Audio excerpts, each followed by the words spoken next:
بسم اللہ الرحمن الرحیم۔ آج کے پروگرام کا موضوع ہے زر، زن، زمین یا آخرت۔ حضرت عمر فاروق رضی اللہ تعالی عنہ کے دور میں مدائن کا جو خوبصورت علاقہ ہے، جو مدینہ سے تبوک کی طرف جاتے ہوئے آتا ہے، سرسبز و شاداب، اس علاقے کے لیے آپ نے حضرت حذیفہ رضی اللہ تعالی عنہ کو گورنر بنا کر بھیجا۔ 22 لاکھ مربع میل پہ حکومت کرنے والا حاکم، اس کی شان و شوکت، عزت و اقتدار، اور پھر اس کے آرڈر کا پروانہ لیے حضرت حذیفہ رضی اللہ تعالی عنہ روانہ ہوتے ہیں مدائن کی طرف۔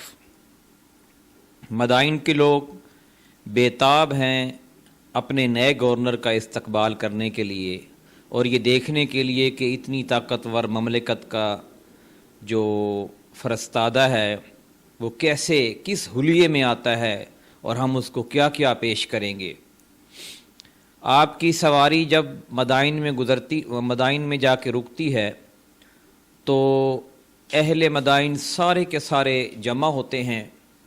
حضرت حذیفہ رضی اللہ تعالی عنہ اپنے جو فرمان ہوتا ہے امیر المومنین کا، وہ ان کے سامنے سناتے ہیں، اور سنانے کے بعد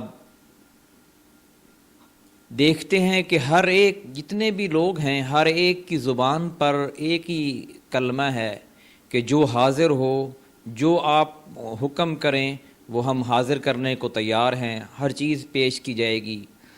آپ نے فرمایا، نہیں، بس مجھے اتنا کھانا کہ میں زندہ رہ سکوں، اور میری سواری کے لیے اتنا چارہ کہ وہ میرے کام آ سکے، زندہ رہ سکے، بس اس کے علاوہ مجھے کچھ نہیں چاہیے۔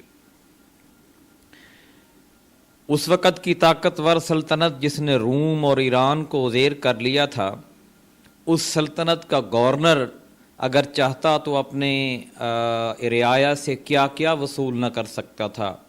ہیرے جواہرات، عیش و عشرت کا سامان، اور بہت سارے تحفے، تحائف، اور نہ جانے کیا کیا، لیکن انہوں نے صرف روٹی کے چند ٹکڑے اور اپنی سواری کے لیے کھانے پر اکتفا جو ہے وہ کیا۔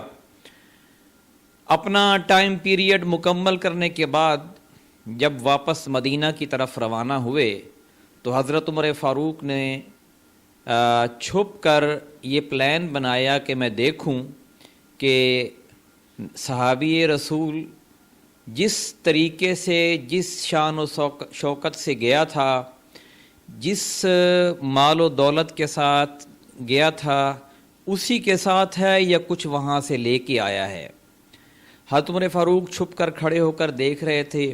حضرت حذیفہ رضی اللہ تعالیٰ عنہ کی سواری آہستہ آہستہ مدینے کی طرف بڑھی تو آپ نے دیکھا کہ حضرت حذیفہ کے پاس جو کچھ سامان لے کر گئے تھے اس سے زیادہ ایک دن کا بھی نہ تھا۔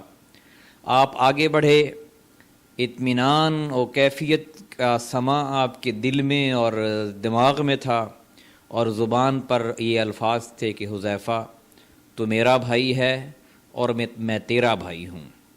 یہ وہ الفاظ ہیں جو 22 لاکھ مربع میل پہ حکومت کرنے والا سچا حاکم کہہ رہا ہے، اور ان الفاظ کے جسم میں حقیقت کے معنی ہوتے تھے۔ ایسا نہیں ہوتا تھا کہ جیسے آج بھائی کہہ دیتے ہیں، اور کہا کہ تو میرا بھائی ہے اور میں تیرا بھائی ہوں، اور گلے لگا لیا۔ ایسے ہوتے ہیں حکمران، اور ایسے ہوتے ہیں گورنر کہ جو اپنی رعایا سے خدمت کروانے، ٹیکس وصول کرنے، کچھ طلب کرنے، اپنے عیش و عشرت کا سامان مہیا کرنے کی بجائے ان کی خدمت پر اپنی زندگی گزار دیتے ہیں۔ اللہ تعالیٰ سے دعا ہے کہ اللہ تعالیٰ ہمارے حاکموں کو ہدایت دے کہ وہ حضرت حذیفہ جیسے حاکم بنے اور اپنے لوگوں کے لیے خدمت کر سکیں۔